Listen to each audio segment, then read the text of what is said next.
Hi, I'm Charlie White, and today I'm going to show you how to achieve the perfect internal corners on your skirting boards.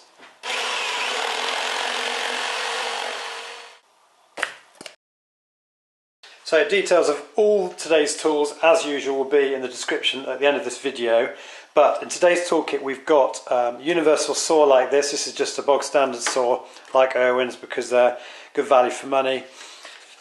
You've also got saws like this, more fine-toothed floorboarding saws on the market. If you've got one of those, you can use that just as easily. We've then got the coping saw, and once you've used the coping saw, we might need to do a little bit of sanding. So I've got my Black & Decker power file here. Don't worry if you haven't got one of these. It's just as easy to get. This is actually a piece of curtain pole, a bit of doweling, broom handle, something like that with some reasonably coarse sandpaper on it. I'll be showing you how to use that. Obviously a pencil. I find that a combination square a really useful tool to have as well, just to mark your lines before you start sawing. And if your walls aren't completely true 90 degrees to the floor, this is another really useful tool to have. This is an adjustable square. Okay, first off I'm going to show you how to scribe an internal corner on a rounded edge skirting board. It doesn't have to be a rounded over edge like this, it can be OG or any form of skirting board. So I'm going to line up the skirting board that it's butting into. And then I'm drawing a line, and then I'm drawing the curve around the top, like that. Now, I'm going to cut down the skirting board to the curve. Just check that straight.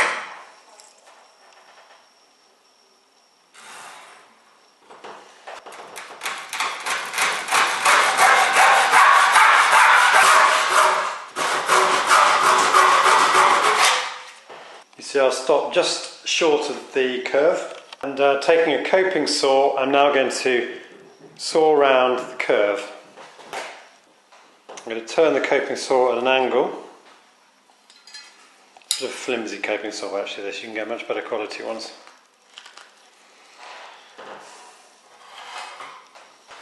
And very slowly saw around the curve.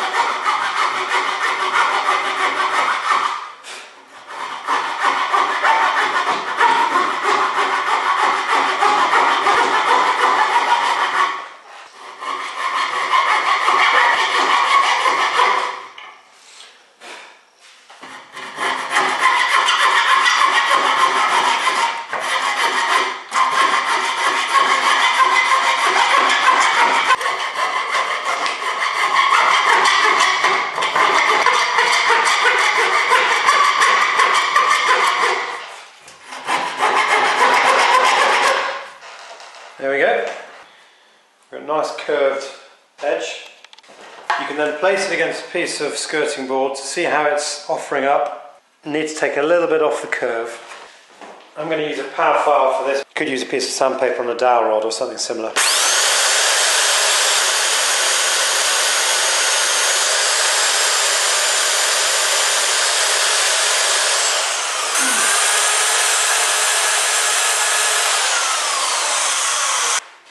Now when we butt the two skirting boards up to each other, you'll see we've got absolutely beautiful join. The great thing about this, the reason you do these joins is because a lot of people will be saying, well, mitre them, makes your life so much easier. But actually, if your walls aren't completely square, the beauty of this joint is you can just keep moving it. Do you see that? And no matter how out of square your walls are, you'll always have a lovely tight join between the skirting boards. So you're probably thinking, well, that's just a rounded over plank of wood, easy thing to scribe. Well, I'm going to show you now how to do exactly the same thing with a Taurus skirting board. Slightly more complicated shape, but the same principles apply. So we've got our corner piece of skirting board that we're wanting to create a perfect internal corner for. Well, there's two ways you can do this. As I demonstrated before, you can just position your pieces of skirting board together and then with your pencil carefully mark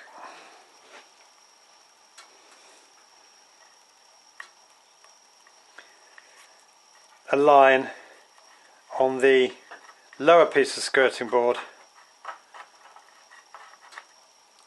taking the shape of the other piece, like that. Now what I've also tried in the past is to turn the skirting board onto its back and then to mark the same shape on the back, which is a little bit easier because you haven't got to go around the shape of the torus on the front in the way I've just demonstrated. So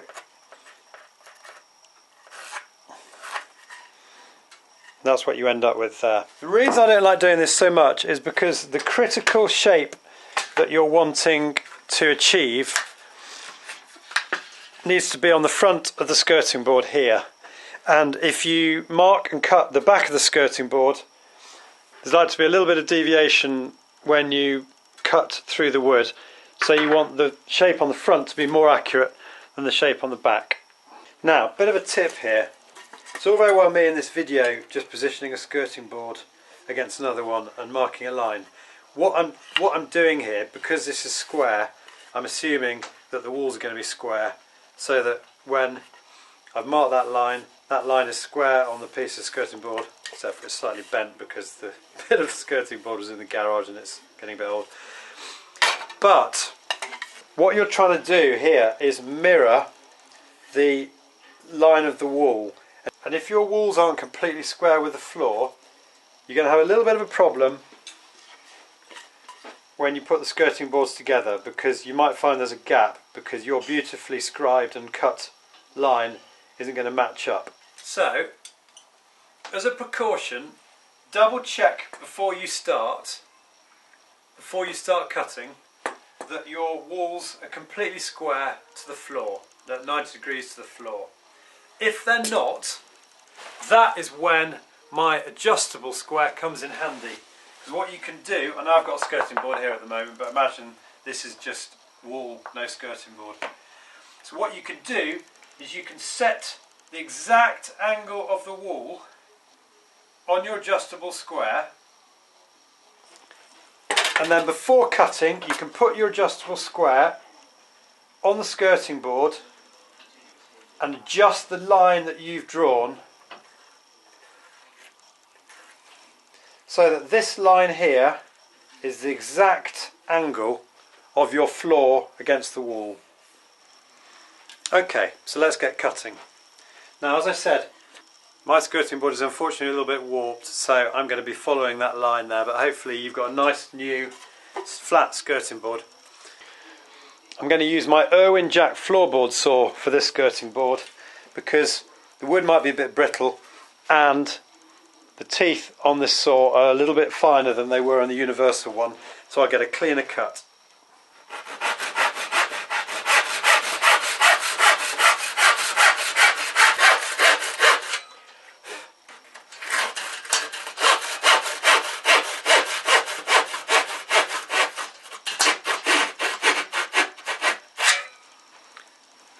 That's cut number one. I'm now going to take off this bit here because I want to be using my coping saw for as little as possible, so I'm going to take off as much wood as I can.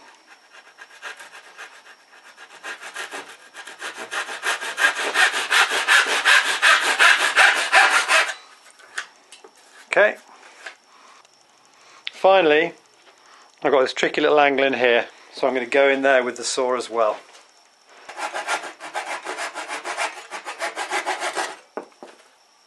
Now all I've got left to do is remove this section here with my coping saw. The blade is really bendy because it's a bit of a cheap coping saw this, so I'm going to be very gentle with it. You don't want to force it because you want as little flex in the blade as possible to get the most accurate curve as you can get.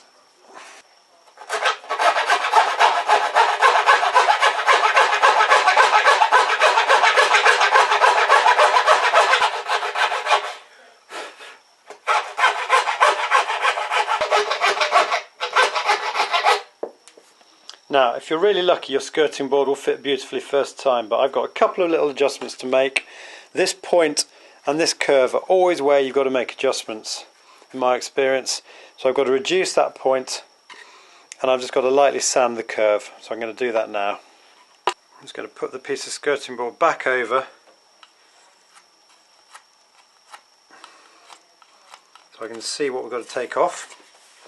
And this time, rather than using my power file, I'm going to use this old piece of curtain pole on with a bit of sandpaper wrapped around it, because it matches exactly the shape of my Taurus skirting board.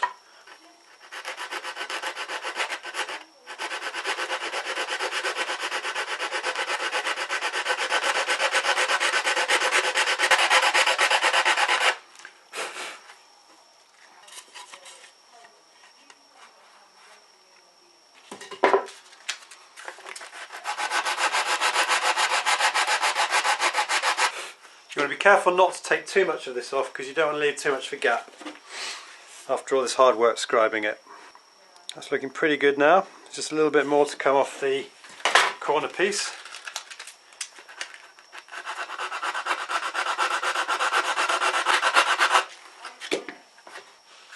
I'm just going to use one of my offcuts, take a little bit off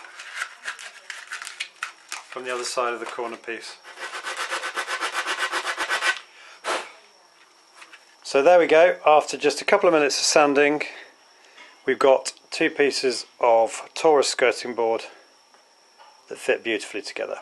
So I really hope you found this video useful today. As usual, let me know what you think in the comments section below. And also, for those of you who watch my videos regularly, this one doesn't have any music. Let me know what you think. I've had a few not so favourable comments recently about the music, so we're going to give that a go. And finally, if you're new to my channel, I'd love to have you subscribe. You can do that by clicking on the link here.